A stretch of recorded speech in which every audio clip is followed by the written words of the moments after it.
Saya akan mulai dari sini ya, teman-teman semuanya, para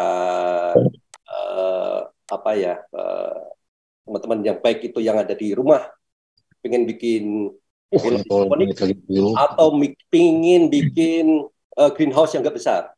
Cuma yang versi sekarang ini, untuk yang sekarang ini hitung-hitungannya masih untuk yang hobis ya, untuk yang hobis. Baru Dengan, uh, dengan lahan yang terbatas, bagaimana kita bisa membangun itu. Sedikit tentang saya, satu saja saya mau bilang, yang warna merah ini, saya bukan lulusan IPB, jadi nanti kalau tanya jangan susah-susah. Itu bagiannya anak IPB, itu jawab yang susah-susah. Oke. Oke, lanjut. Nah, ini tadi yang diceritakan Mas Aristian. Di Jawa Post bulan Juni yang lalu, saya juga nggak ngerti, kalau posting di Twitter kadang-kadang disamber sama teman-teman di Jawa Post. Ini jadi masuk di halaman depan ini, kalau saya. Halaman features. Ya.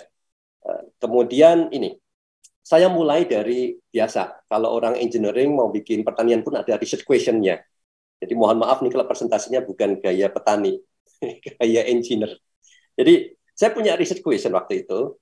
Kemudian saya ingin tahu lah gimana cara membuat hidroponik melon gitu ya. Kemudian saya googling kebun melon. Nah, ini kebun melon.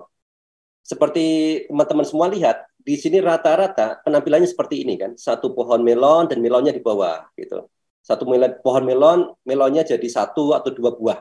Rata-rata seperti itu. Nah, seperti ini. Hampir semuanya gitu. Kalau saya cari di YouTube, sama juga. Di YouTube saya pengen tahu tutorialnya gimana, misalnya melon hidroponik. Bentuknya seperti ini juga, satu pohon melon ditanam dan hasilnya diambil satu atau dua yang besar saja. Oke. Nah, jadi gini simpulannya. Satu pohon melon biasanya untuk satu buah, 1 sampai 2 buah. Kadang-kadang ada yang sampai 6 buah, tapi rata-rata saya lihat 1 sampai 2 buah gitu. Nah, kemudian timbul pertanyaan saya. Ya, kebetulan sebelumnya saya sudah punya kebun anggur ya seperti ini. Kalau di atas kan asik ya, kebun anggurnya di atas asik. Jadi boleh nggak sih kalau kita itu nanam melon, tapi melonnya itu nggak di bawah, tapi melonnya itu bergelantungan gitu kan, lucu gitu kan. Nah ini soalnya saya punya anggur tapi kecil-kecil. Kalau ini gede-gede kayaknya lebih seru. Jadi kalau gede-gede melon itu kayak bola-bola gitu di atas bergelantungan itu lebih seru kayaknya gitu. Ini pertanyaan riset saya pertama. Jadi riset questionnya nggak usah serius-serius ya, lucu-lucu aja gitu.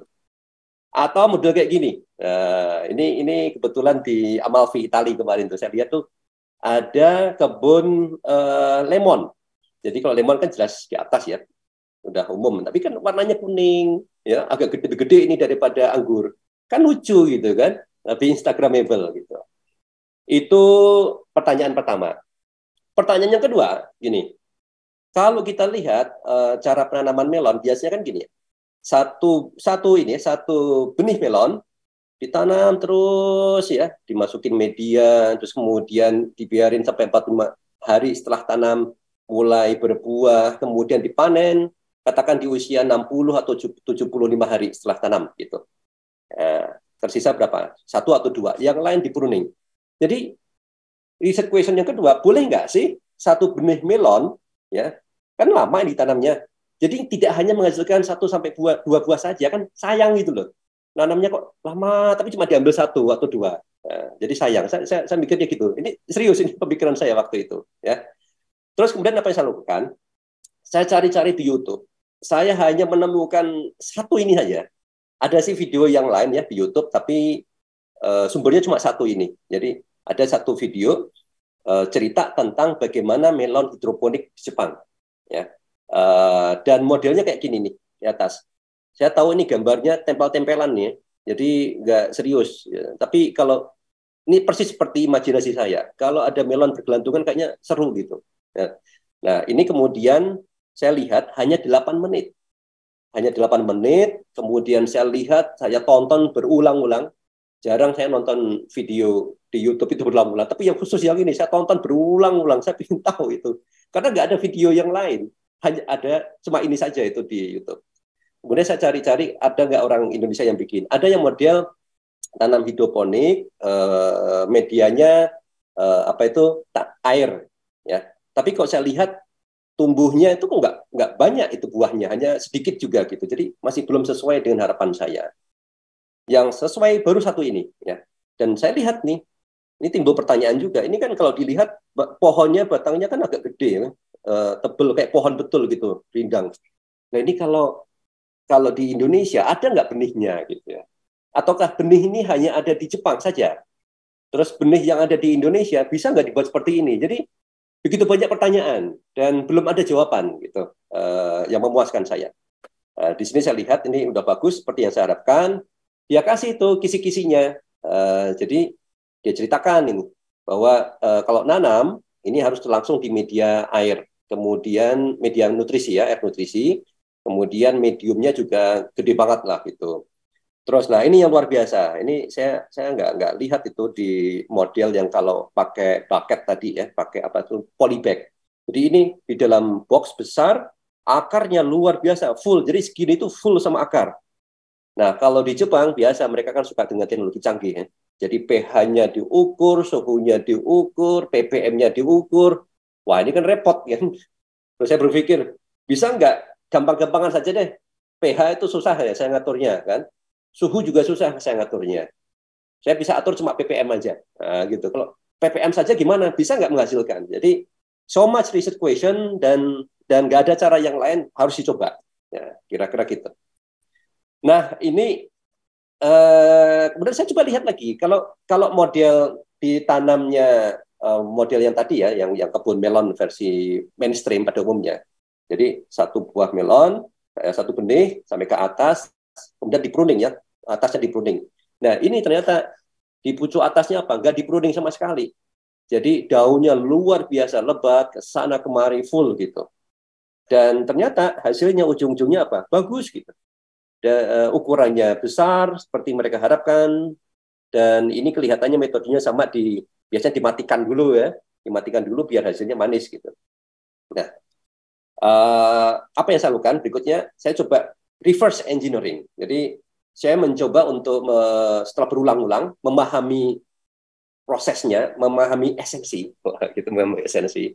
Ya saya temukan gini, simpel aja, bahwa kalau kita ingin output yang bagus, yang besar, gini ya, ini outputnya kan kita ingin banyak lah. Ini saya kasih contoh cuma 3 aja. Tapi pinginnya kalau yang di Jepang tadi itu satu pohon bisa 60, saya lupa bilang. Satu pohon di Jepang tadi bisa 60 buah, keren banget tuh. Nah, kalau kita ingin output yang luar biasa, kita harus runut ke belakang, harus dilihat dari proses kan. Ya, kalau ingin buah melon yang banyak, berarti kan daun yang menghasilkan apa itu zat untuk membuat buah kan harus lebat kan, harus lebat, processingnya tinggi gitu. Dan daun yang lebat itu harus dikasih makan, ya kan? Makanya dari inputnya dari mana? Dari akar. Jadi akarnya itu harus besar sekali, akarnya harus lebat, akarnya harus bisa menyerap makanan seefektif dan efisien mungkin, gitu. Jadi saya temukan ini, kira-kira lah ya temuan saya. Oke, kemudian saya mencoba lihat media tanam melon hidroponik yang selama ini ada. Oke. Versi pertama yang banyak dilakukan itu menggunakan polybag, ya seperti saya lihat gambar tadi ya, lurus, ya kan, itu satu pohon bisa 1 atau 2 buah. Mereka pakai polybag. Di dalam polybag ini ada media tanamnya, ada kokopit, ada macam-macam lah. Kemudian kalau pakai hidroponik berarti ada di drip ya, air nutrisinya ditetesin, tetes menggunakan timer atau mungkin menggunakan apa itu controller gitu, whatever ya, intinya mereka drip sedikit demi sedikit. Jadi airnya masuk, harapannya akan langsung diserap, tapi kan saya pikir kalau air masuk ke sini terus kemudian masuk ke medium, kalau cuacanya panas kan menguap juga kan ya, menguap. Jadi nggak semua air saya kira itu akan masuk diserap oleh si akar tadi. Berarti ada loss, saya pikir ada loss-nya gitu. Ada juga model Dutch bucket. Nah, Dutch bucket itu box kayak gini, ukurannya ya mungkin sedikit lebih besar dari polybag, ya, ukurannya kira-kira seperti ini. Dutch bucket ini ada yang 11 liter gitu, ada 11 liter. Saya lihat modelnya sama, ini diisi oleh media tanam. Nah, ada yang media tanam, ada juga yang diisi dengan air nutrisi langsung. Nah, ada lagi yang ini ini yang seperti yang Jepang tadi, menggunakan box yang besar seperti Jepang tadi. Saya lupa itu ukurannya berapa mereka. Pokoknya saya cari-cari di Tokopedia atau marketplace, uh, karena saya pengen gampang aja deh gitu, pengen gampang. Kira-kira box apa sih yang ukurannya gede gitu ya, sampai mungkin ini sekitar berapa nih, 40 liter, 42 liter gitu. Okay. Nah, dan ini cukup besar. Saya ambil yang paling besar, namanya box rabbit ini. Paling besar seperti yang Jepang tadi, kayaknya masih lebih kecil, tapi lumayan besar. Nah, nanti akan saya isi dengan air nutrisi full. Harapannya nanti akarnya akan full ada di sini. Dan ini persis seperti yang saya harapkan di awal ini. Ya, kalau inputnya besar, ya, inputnya di sini besar, maka kita bisa membuat pohon atau tanaman melon itu daunnya banyak, cabangnya panjang, banyak juga gitu, dan buahnya banyak, dan masih bisa memberi makan kepada daun dan buah yang banyak tadi. Kira-kira gitu. Dan ini tidak mungkin tercapai kalau kita menggunakan polybag. Kenapa? Polybag aja sudah kecil ukurannya, dan dia sudah dipenuhi oleh media tanam kan, gitu. Jadi akarnya tidak mungkin bisa sebesar akar di dalam box rabbit. Dan kalau menggunakan Dutch bucket, oke lah, misalnya di sini menggunakan air juga ya, air nutrisi, tapi volume si akar ya terbatas sampai di sini aja. Tidak bisa menghasilkan akar yang luar biasa besar. Oke, jadi solusinya saya pakai ini. Harganya mungkin agak mahal ya, tapi ini awalan saja. Ini bisa diganti dengan box-box yang lain yang lebih murah, yang intinya boxnya cukup besar. Kira-kira gitu ya. Jadi yang di teman-teman yang perlu ingat di sini, nggak harus pakai box seperti ini. Yang perlu dipegang adalah inputnya sebesar mungkin. Kata kuncinya di situ. Oke, kita lanjut. Nah, inputnya kita pingin akarnya memenuhi box. Jadi kalau dilihat ini adalah foto ya, foto dari akar di melon saya, salah satu box saya. Di satu box tadi saya hanya isi satu tanaman melon aja. Bisa dilihat nih, ini pakai net pot hitam, akarnya luar biasa. Saya nggak atur suhunya, ya, saya nggak atur pH-nya, hanya atur ppm saja. Ya. Nanti kita lihat hasilnya. Dan di sini paling tidak saya lihat akarnya sangat sehat, ya, sangat sehat, tidak ada yang mati, bagus dan tumbuh terus. Seberapa besar dia bisa tumbuh benar-benar dibatasi oleh ukuran box ini. Kalau box ini kecil ya segitu akarnya. Kalau box ini saya gedein lagi, ya bisa lebih besar lagi, gitu. Ya. Dan di sini kita bisa lihat bahwa akarnya jangan tenggelam full ya, agak di atas karena dia butuh oksigen. Oke, lanjut. Yang kalau teman-teman kadang berpikir, saya sering lihat komentar ya, komentar di Twitter atau di Facebook. Wah, mudah-mudahan kalau saya udah punya lahan yang luas, saya akan bikin seperti ini gitu. Nah, di sini saya lihatin dan saya buktikan bahwa lahan tuh nggak harus luas. Ini cuma 8 kali 3 meter. Ya. Ini cuma 8 kali 3 meter ukuran greenhouse saya, tapi saya tutup ini ya. Terus di sini saya pasang instalasi hanya berapa box nih? 1, 2, 3, 4. Ya, ada 4 box. Ya, ada 4 box. Masing-masing box ini saya buat 2 variasi. Yang box yang ini saya tanamin 2 pohon ya. 2 pohon di 1 box. Yang ini 1 pohon. Yang ini 1 pohon lagi, terus yang ujung sana 2 pohon. Jadi saya in total punya 1, 2, 3, 4, 5, 6. Oh, cuma 6. Ya, cuma 6 ya. Hanya 6 pohon saya punya.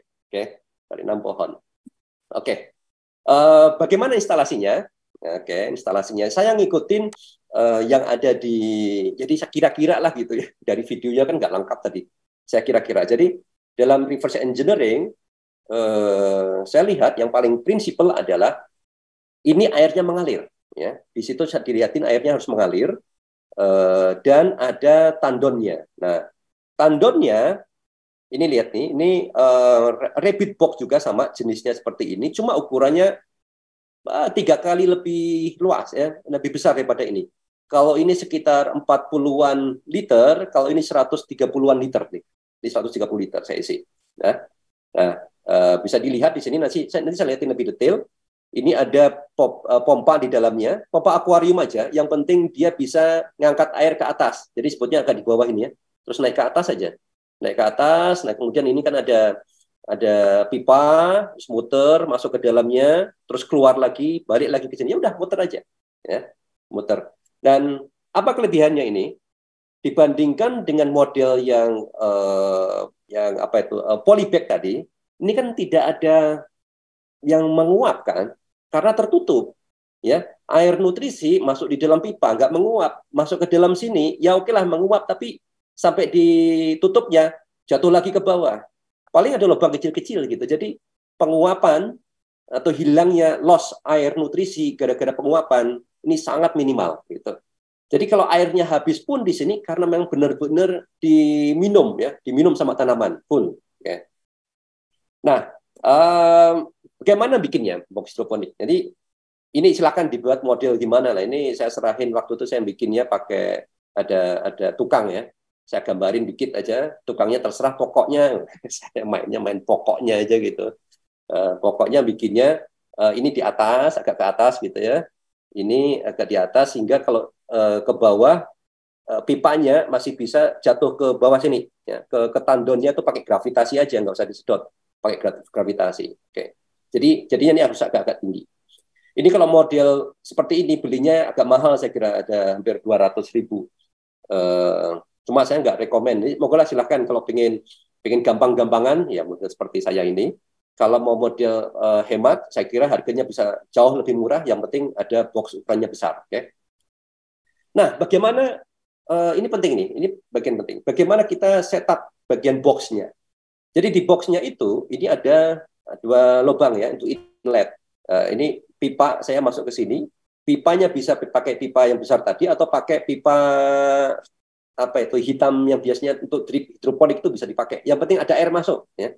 Air masuk, kecepatannya berapa? Nggak harus cepat. Yang penting air masuk, mengalir aja nanti ke bawah gitu. Air masuk. Nah, air masuknya nanti kita lihat bagaimana masuknya.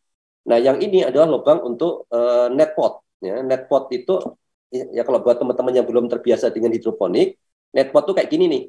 Ini ya tempat untuk kita naruh si apa itu tanaman ya. Nanti akarnya akan ke sana kemari masuk sini. Terus kemudian di sini kita kasih media. Medianya apa nanti saya jelasin. Oke. Ini net pot ukuran kecil aja udah cukup. Kemudian ada lubang. Oke. Terus ini lihat nih bagian bawah. Bagian bawah ini ada 4 lubang. Ada 4 lubang. Oke. Ini ada 4, 1, 2, 3, 4. Kenapa kok 4 lubang? Nggak cukup 1 saja. Nah, ini lihat nih lubang. Nah, lubang ini ada pipa ke atas.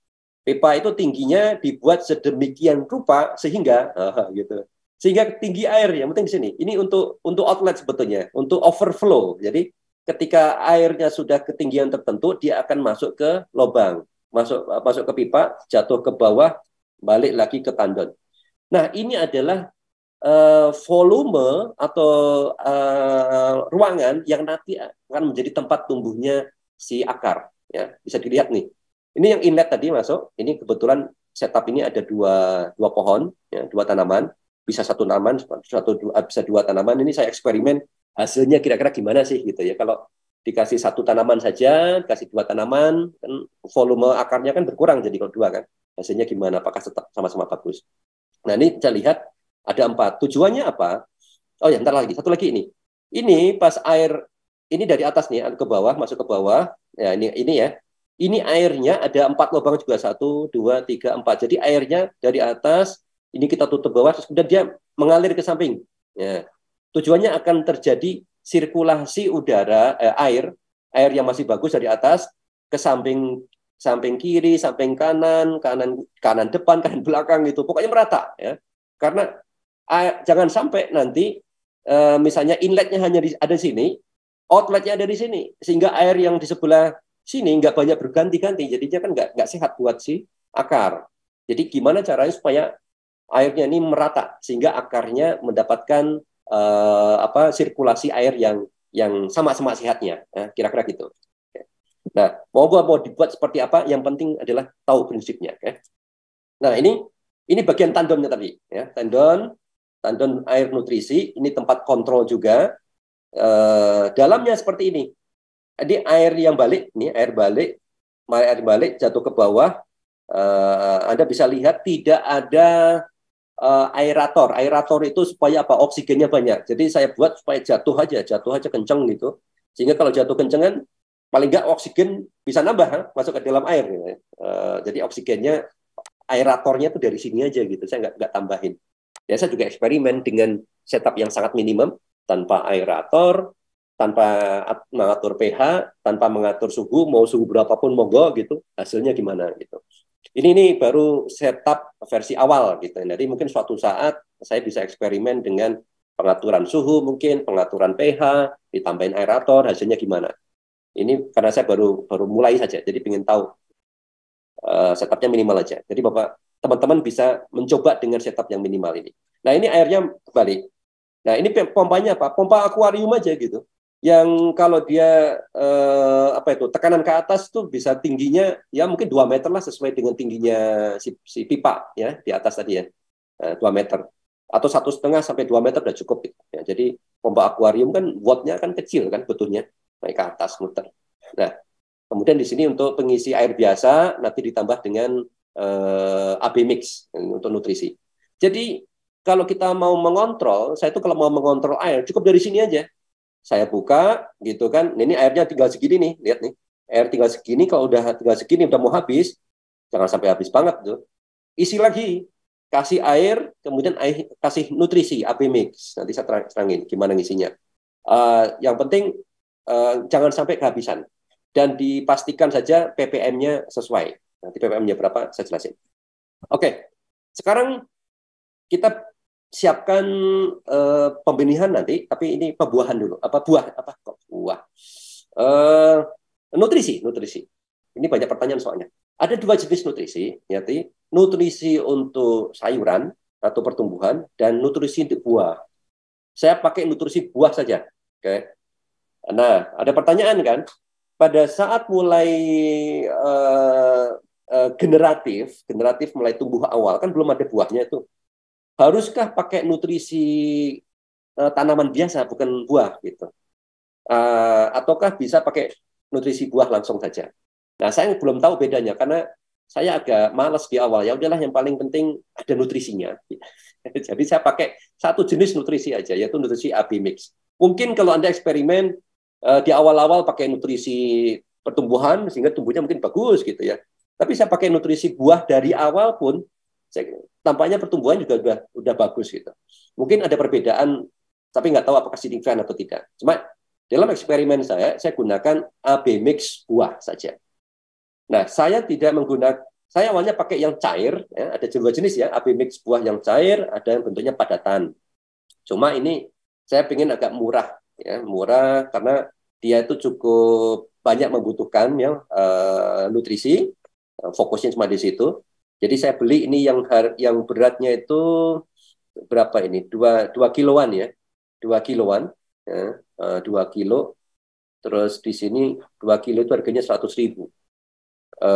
Saya beli itu waktu itu kalau nggak salah sekitar 2. 2 itu udah cukup kalau nggak salah sampai habis. Sampai dari masa tanam sampai kemudian masa selesai itu. Kalau nggak salah itu saya lupa. Pikirannya saya jarang beli ini. Saya beli langsung banyak. Dioplos ke air, pastikan bahwa AB mix-nya benar nanti. Nah, bagaimana ngisinya? Jadi sebelum berbunga, pada saat awal ditanam, ppm-nya itu sekitar saya pakai 1000-an dulu, ya 1000 sebelum berbunga 1000. Nah, nanti Anda perhatikan, kalau seandainya daunnya ini warnanya kok agak-agak kuning, artinya ppm-nya kurang. Gitu aja sih saya mikir ya.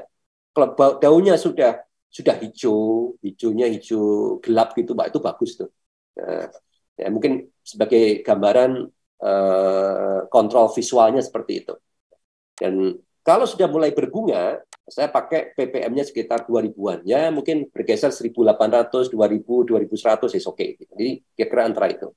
Nah, apakah ada pengurasan airnya harus dikuras dulu diisi lagi enggak? Ya, karena pada saat awal masih daunnya belum banyak, nutrisinya nggak akan cepat habis. Tapi begitu udah lebat sekali, itu si tandon yang tadinya berapa itu 130 liter itu kadang tiap 2 hari sudah harus diisi gitu. Tiap 2 hari bisa jadi harus diisi. Jadi tergantung berapa banyak itu tanamannya. Oke. Nah, bagaimana mengukurnya? Buat teman-teman yang sudah terbiasa di hidroponik, saya kira udah pada tahu ya alat ukur TDS meter. Tapi buat yang baru di dunia hidroponik ada alat ukur ini. Jadi tadi saya terangin kan, kita harus cek ppm bisa. Kita ini ya ppm meter itu ini uh, untuk mengukur berapa ppm-nya. Nanti lihatnya ada ppm di sini ya. Ini yang murah nih, harganya 30.000. Ya, saya punya yang model ini juga. Dan ada yang agak mahal, ini yang Xiaomi, 145.000 harganya. Ya mau gue terserah Anda pilih yang mana. Saya punya dua-duanya ini, ya, sekedar pengen eksperimen aja. Cuma pada akhirnya kok lebih enak pakai Xiaomi ya, saya pakai ini gitu. Oke, jadi ini alat untuk mengukur. Tadi masukin aja, celupin aja nih ke airnya, air yang ada di tandon tadi. Lihat ada berapa ini ukurannya. Nah, kalau Xiaomi ini hati-hati. Ada um, ada yang pernah salah baca nih. Jadi angkanya kadang cuma tampil berapa itu 3, itu harus ada kali 10. Nah, kalau kali 10 itu artinya sudah ribuan itu. Gitu. Misalnya ada terusnya 100 kali 10 itu udah 1.000, bukan 100. Ya. Nanti pastikan baca dulu panduannya, jangan sampai salah. Oke, sekarang benihnya. Benihnya dari mana? Kan timbul pertanyaan pas awal. Jadi pas awal saya mau nanam itu pertanyaan ya cukup galau juga. Jangan-jangan harus jenis melon yang ada di Jepang saja. Jenis melon yang ada di kita nggak bisa gitu ya. Tadinya saya pikir gitu ya. Oke lah, saya coba aja di sini. Saya beli yang jenis ini. Awalnya saya tanam yang ini, J-Rock F1. Ini mirip-mirip cantaloupe ya. Karena saya suka warnanya orange itu di dalamnya. Dan ini crunchy ya, kriuk-kriuk gitu. Kemudian saya beli juga yang hydro ya, hydro modelnya kayak gini. Ada juga yang intanon, kemudian juga ada yang golden. Nah, pada saat saya tanam pertama kali, saya hanya tanam yang ini doang, ya. Yang enam pohon pertama itu hanya ini. Nah, sekarang saya nanam yang kedua, saya tanam ketiga-tiganya ini, hydro, intanon, sama golden. Cuma yang paling bagus so far dari 3 ini hasilnya saya itu yang ini, yang intanon, hasilnya so far masih bagus gitu. Oke, silahkan Anda bereksperimen dengan berbagai jenis melon yang ada, ya. Dan soalnya ternyata hasilnya saya coba melon selama ini yang saya tanam berbagai ini bisa gitu dipakai model yang tadi. Ya, cuma nanti kualitasnya seperti apa? Apakah tetap besar? Apakah tetap manis? Seperti yang diharapkan? Nah, ini yang harus dicoba-coba gitu. Oke, bagaimana cara menyemai bibit melon? Buat yang sudah terbiasa hidroponik, ini bisa di skip ya, udah tahu lah caranya. Cuma yang baru, caranya seperti ini. Ya, ini kan benihnya direndam dulu, kemudian ada mulai berkecambah. Ada juga yang model gini, ada ini bukan tahu Sumedang ya, ini mirip tahu Sumedang. Ini tuh rock wool namanya. Rock wool itu biasanya dipakai oleh untuk bangunan itu untuk apa ya, kedap suara itu di dinding-dinding gitu ya, apa untuk ngisi dinding. Nah, ini rock wool bisa dibeli banyak itu di Tokped atau di mana. Nah, dipotong-potong aja seukuran tahu Sumedang, ya, terus kemudian ada dikasih lubang-lubang kayak gini, terus masukin aja itu benihnya, terus dikasih air, ditaruh di sini, pastikan jangan kering. Nah, biasanya itu dalam mungkin semingguan itu sudah mulai berkecambah gitu ya. Nah, kalau sudah mulai berkecambah, kita perlu siapkan dulu ya sebelum dia dipindahin. Nah, ini saya taruh dulu di paket-paket kecil, mulai gede baru mulai kayak gini ya, baru saya pindahin ke yang besar gitu. Tetapi saya sekarang eksperimen nggak perlu lagi kayak gini. Yang penting sudah mulai nih. Jadi kalau Anda mulai biasanya kayak gini nih. Kalau sudah mulai berkecambah, bertunas, ini kan ada daun pertama. Nah, tunggu sampai muncul daun kedua dan daun ketiga gitu. Nah, ini kan muncul daun kedua, daun ketiga. Nah, ini baru dipindah. Nah, selama sebelum pindah pakai air biasa. Tapi begitu sudah mulai daun pertama kedua muncul, baru dipindah ke media hidroponik tadi dengan ppm 1.000 ya. Kira-kira gitu. Nah, ini setelah dipindah, akarnya sudah mulai panjang sehingga dia bisa turun ke bawah. Dia bisa mulai minum air nutrisi yang ada di box gitu. Kita pindahin ke sini. Ya. Oke, setelah ditanam, setelah dia masuk, Anda bisa lihat nanti, ketika dia masih di air biasa, kemudian dipindah ke air nutrisi, itu pertumbuhannya luar biasa. Dia cepat sekali, menyenangkan sekali. Jadi dalam sehari itu, ini bisa segini panjang, kadang sampai berapa 10 cm. Jadi nunggunya itu happy gitu. Jadi kalau nggak banyak-banyak, ini kan cuma 6 pohon ya. Jadi setiap hari saya naik ke atas, lihat pertumbuhannya, nambah 10 cm, nambah 10 cm, setiap hari itu 10 cm.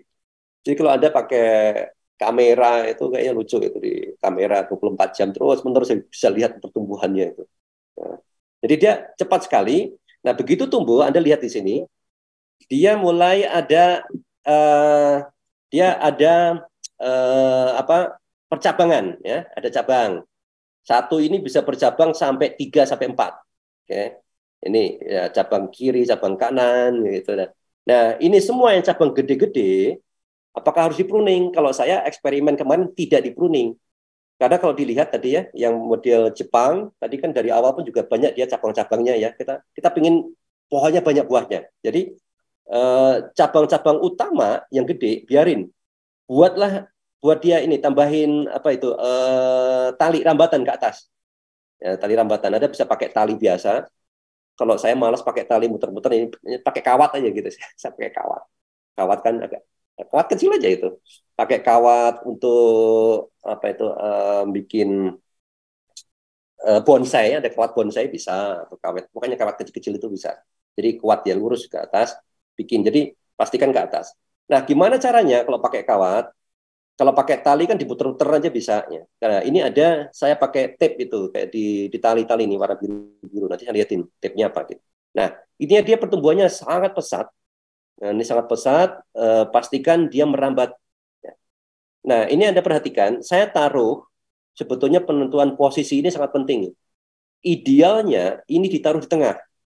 Jadi kalau ini cukup luas, kiri kanan luas, saya taruh tengah nih. Tapi karena ini cuma 3 meter, jadi saya taruh di pinggir.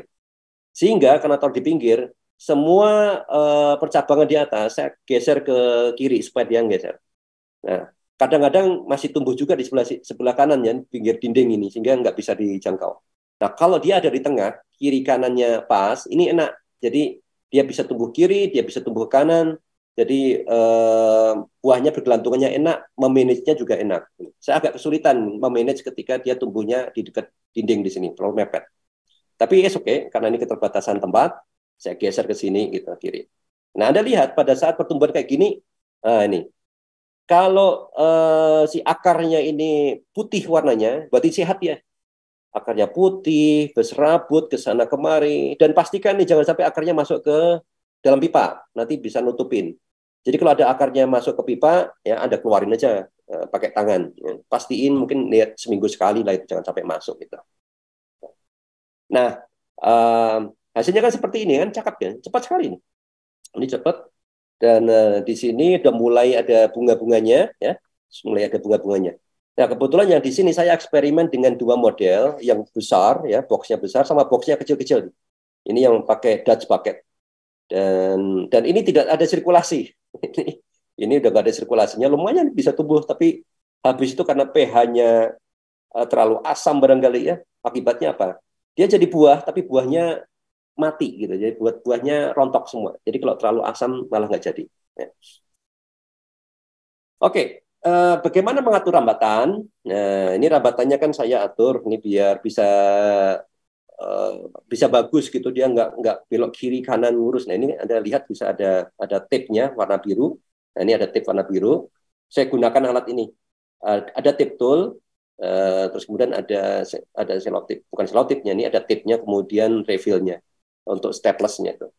Ini saya pakai, kebetulan saya punya untuk rambatan anggur.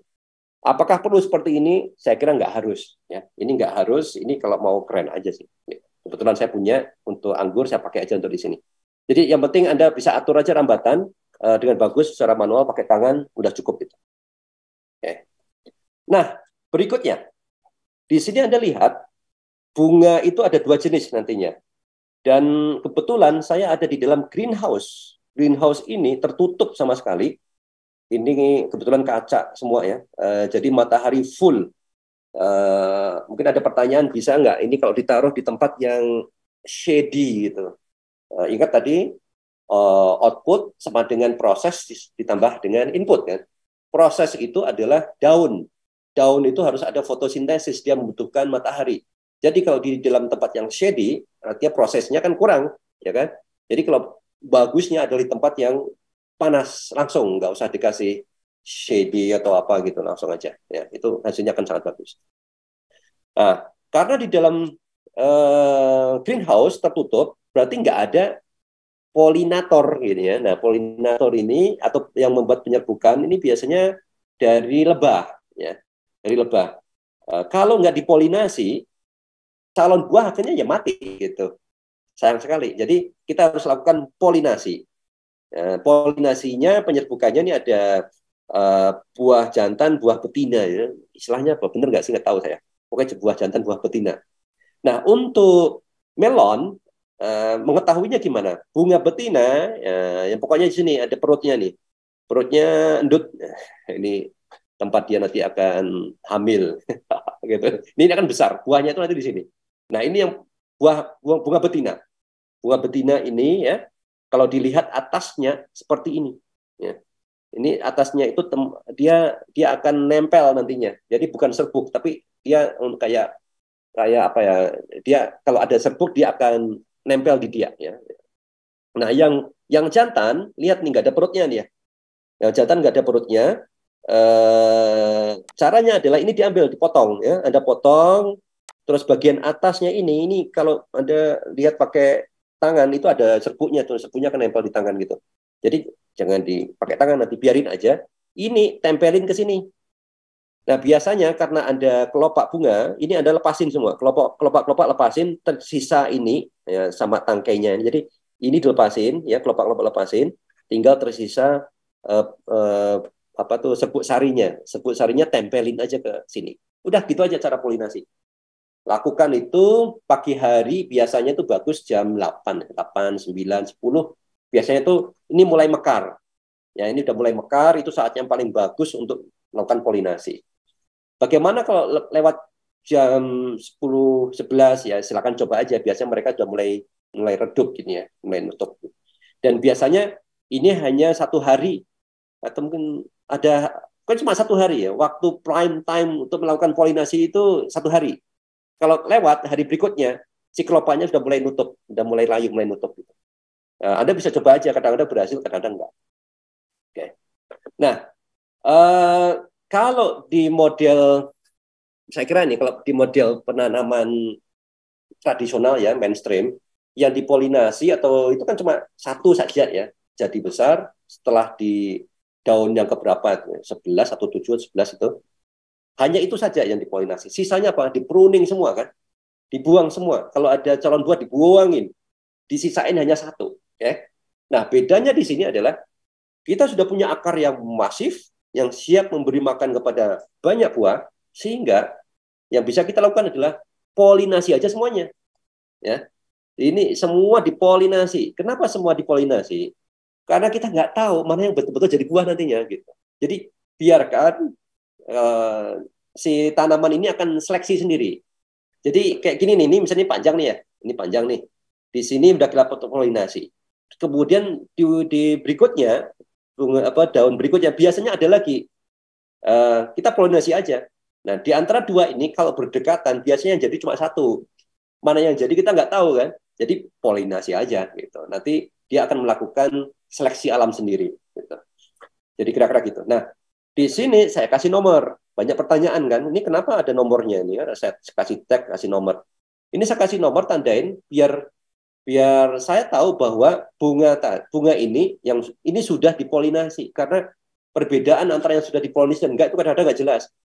Hari berikutnya misalnya, kadang-kadang saya bingung ini sudah saya polinasi belum gitu. Nggak ada tandanya awalnya itu. Kan jadi bingung, processing di otak saya terlalu banyak, jadi harus ngecek, ini udah belum. Daripada pusing kayak gitu, ya udah saya tandain aja. Ya kayak tandain, pakai tag, sekaligus dikasih nomor. Nomor ini menandakan sudah berapa buah yang dipolinasi. Sehingga Anda bisa tahu, yang di saya itu dari 6, saya polinasi sampai 350-an gitu. Sebetulnya itu masih memungkinkan dia ada buahnya lagi, cuma saya udah kecapean di polinasi, saya sudah stop aja. Gitu. Jadi nanti Anda bisa eksperimen untuk terus-menerus polinasi sampai sampai hasilnya sudah, nanti dilihat aja hasilnya. Kalau sudah nggak terlalu bagus, berarti udah stop gitu. Nah, kita namanya juga eksperimen ya, saya nggak bisa kasih angka pasti. Tapi ini menariknya, jadi dia akan melakukan seleksi alam sendiri dari 300, tidak semuanya. Ya. Katakan dari satu pohon itu bisa sampai 100 bunga yang dipolinasi. Dan nggak semuanya jadi, mungkin sekitar 10 atau 20 yang jadi, kira-kira gitu. Nah, berikutnya, pruning. Apakah pruning diperlukan? Ya, pruning itu apa? Pruning itu atau pemotongan, ya, pemotongan cabang. Pemotongan cabang perlu dilakukan. Pas awal-awal ya versi saya pertama, saya nggak lakukan pruning sama sekali, saya biarin aja gitu. Saya ingin tahu kayak apa hasilnya. Ya. Tapi saya pikir-pikir ternyata banyak cabang-cabang yang biasanya ini ada, biasanya ini selalu ada cabang. Setiap cabang biasanya ada satu buah gitu. Karena buahnya nggak jadi, cabang itu masih tumbuh terus, tapi tidak memberikan buah sama sekali. Nah itu sebetulnya merugikan. Kenapa? Seperti ini nih, ini memakan nutrisi yang banyak sekali kan. Ini saya pruning, ini harusnya ada buah, tapi buahnya sudah nggak jadi besar. Ingat tadi kan ada seleksi alam ya. Jadi buahnya sudah kita pruning, ada kita polinasi, ternyata nggak membesar malah mati. Ya udah kita potong cabangnya. Kira-kira gitu. Jadi cabang-cabang yang tidak menghasilkan buah dipotong saja. Proses pruning ini akan menghemat nutrisi cukup besar sehingga nutrisinya bisa ke daun dan buah yang produktif gitu. Nah, pruning ada dua ya, cabang-cabang dulu, sampai kemudian tadi ingat ya, ini kan ada tanaman cabang utama. Cabang utama itu kalau nggak dipotong ujungnya, dia tumbuh terus sampai kapan ya? Sampai selama masih ada makanan. Nah, karena ini akarnya luar biasa, dia akan tumbuh terus. Nah, Anda bisa pastikan nanti, misalnya saya mau yang besarnya sampai 10 atau 20. Nah, begitu udah dapat Anda 20, kira-kira akan jadi 20, ujungnya itu potong aja. Supaya apa? Sudah nggak melajang lagi, sehingga nutrisinya bisa full untuk 20 buah tadi yang Anda pilih. Berikutnya, kan ini berat toh, ya. Bergelantungan ini berat. Sementara cabang itu lemah gitu. Gimana supaya nggak jatuh? Nah, ini kita tali. Ada dua model naliknya itu. Model yang pertama, dia pakai jaring ya, pakai jaring, net, itu jadi buahnya di atasnya jaring, jaringnya yang taruh ke atas, yang ditarik ke atas. Buat saya itu nggak efektif ya, susah banget gitu. Jadi yang saya gunakan apa? Saya gunakan tali aja. Nah, talinya dari apa? Kalau talinya pakai tali benang kayak gitu kan agak susah juga kan, nali-nali gitu. Saya pakai kawat lagi gitu. Kawat itu paling gampang. Saya pakai kawat. Nah, kawat itu kalau langsung ditaliin ke buah ya, kan dia kecil banget. Malah dia akan bisa bisa merusak buah kan, bisa memotong buahnya, nanti bisa apa itu, kecekik gitu ya. Kecekik. Jadi kita gunakan kain ya, kayak gini nih, kita kasih kain ya, kain. Nah, kainnya itu yang kita uel-uel ya, bahasanya Indonesia gimana, pokoknya diuel-uel gitu, tarik ke atas. Nah, dari atas ini kan lebih enak. Jadi ini mau di posisi di atas agak ke bawah enak banget. Ini pakai pakai kawat aja ke atas. Nah, di atas langsung digantung. Jadi Anda bisa lihat tadi si melon ini bergelantungan tanpa kelihatan tali-talinya. Kan kecil soalnya. Jadi menarik gitu. Kayak gini kan nggak terlalu kelihatan kawatnya. Oke, masalah berikutnya apa? Hama. Kalau Anda ada di dalam greenhouse seperti punya saya, hama sebetulnya nggak terlalu banyak, ya, tapi tetap aja ada. Kalau di luar, hamanya salah ada juga namanya kayak lalat buah, karena banyak lalat yang masuk mungkin. Jadi kalau open itu masalahnya lalat buah. Kebetulan saya di greenhouse, saya nggak dapat masalah dengan lalat buah. Tapi saya dapat masalah dengan kayak gini nih, kutu-kutu ginian. Ya, ini kutu. Ini pernah ini Pak Suprianto, kalau mungkin teman-teman yang sudah biasa nanam anggur di Jakarta Selatan kenal nih salah satu legenda anggur. Ini ahli anggur di Jakarta Selatan, namanya Pak Suprianto. Saya dekat dengan beliau, karena rumah nggak jauh ya, saya beli anggur dari beliau. Jadi saya tanya, Pak, ini mau tanya nih, daun melon kena hama seperti ini, seperti apa ini? Saya tinggal Lebaran kemarin itu, full ini, bisa dibayangin tuh, satu greenhouse penuh dengan ginian. Dan di lantai ini pada berjatuhan nih sih. Sampai saya putus asa. Buahnya sih bagus. Ini hasilnya buahnya bagus ya, tapi daunnya penuh dengan hama, udah full gitu. Beliau kasih ini, pakai Abacel, Agrimek atau Decis ya gitu. Kemudian saya beli di Tokped, Abacelnya ini, Decisnya ini, Agrimek kalau nggak ada diganti sama Curacon gitu salah itu. Jadi seperti yang saya bilang tadi, saya bukan orang IPB, jangan tanya banyak tentang ini saya nggak ngerti. Pak Supriyanto bilang campur aja jadi satu semprot karena kita nggak tahu yang mana nih yang akan berimpact, apakah Abacel, apakah Decis, apakah Curacon itu ke hama tadi ya.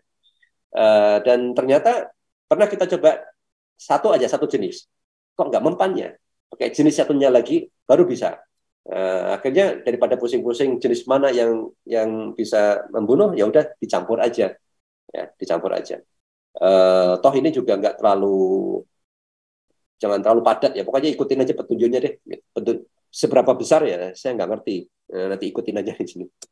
Oke, masalah berikutnya lalat buah. Nah, ini adalah gambar yang di kebunnya rahasia nih, ini kebunnya Bu Susi di Pangandaran. Ini terus setiap hari saya monitor terus. Di sana terbuka, ya. Jadi greenhouse-nya nggak tertutup, ini terbuka, tapi atasnya sudah ada atapnya, itu nutup ya. Udah kalau kehujanan nggak kehujanan ya gitu. Terus kemudian dan ini kalau dari samping-samping lalat masih bisa masuk, sehingga sangat potensial kena lalat buah seperti ini. Bahkan kecil pun sudah kena lalat buah. Solusinya yang paling enak dan hemat lingkungan ya kayak gini. Mulai dari kecil pun begitu sudah dipolinasi, mulai kelihatan, udah langsung aja di brongsong. Brongsong itu bahasa Indonesia kan ya. Pokoknya ditutup lah, gitu pakai brongsonger gitu. Oke, kira-kira gitu. Nah, setelah itu semua ya kira-kira itu usia 70 hari setelah tanam lah. Tadi 70 hari atau 75 hari, kita sudah bisa mulai panen perdana. Oke. Jadi bisa dibayangkan, Anda punya banyak sampai 10 sampai 20 ya. Melon yang pertama itu bisa dipanen pada hari ke-70 gitu.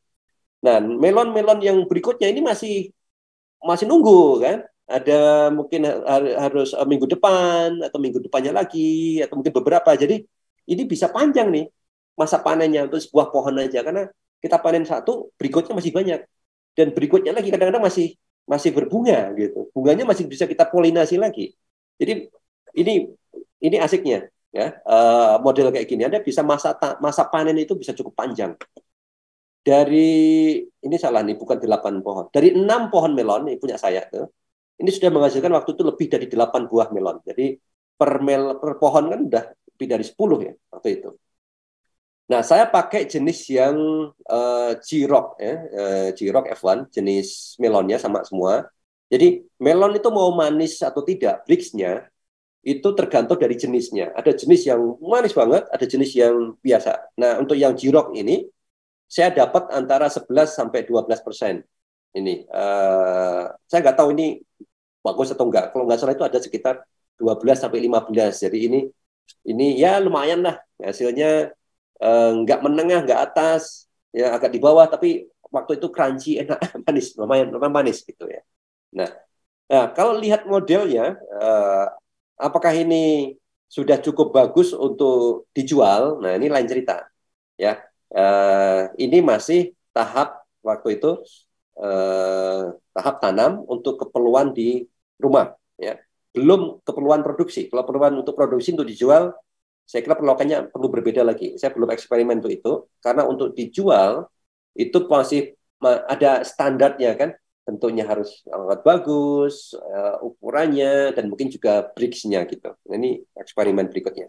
Jadi monggo kalau Anda sudah punya greenhouse yang besar, ya saya belum bisa jawab, soalnya saya belum punya greenhouse besar, rencananya akan bikin, bisa terapin itu. Tapi kalau untuk keperluan yang di rumah, dengan lahan yang sempit, nah ini sudah cukup menyenangkan. Beratnya ini Anda bisa lihat sekitar 3,5 kilo, hampir 3,5 kilo ya. Ada 2,6 kilo gitu. Jadi kira-kira ada 1,5 sampai 3,5 handin. Jadi juga sama ini. Ini tergantung dari jenis melon. Nggak semua melon besar-besar seperti ini. Ada melon yang kecil-kecil ya gitu. Jadi jangan dipaksa dia harus 3,5 semua gitu ya. Nah, end of life. Jadi setelah panen panjang, jadi usia ini ya punya saya itu kira-kira 13 Februari kemarin saya tanam, 13 Juni itu end of life. Pada saat end of life itu saya potong aja bawahnya ya. Sebetulnya dia tuh masih bisa berbunga gitu. Ini masih aktif gitu. Daun-daunnya itu masih cabangnya itu masih aktif kalau mau diterusin ya. Masih bisa menghasilkan lagi saya lihat. Cuma saya merasa udah saya stop aja, saya pengen ganti yang baru, jenis yang baru gitu. Nah, dari ini saja berarti Februari ya, Maret, April, Mei, Juni, 4 bulan kan. Jadi usia hidup 4 bulan, artinya sebetulnya bisa lebih juga 4 bulan.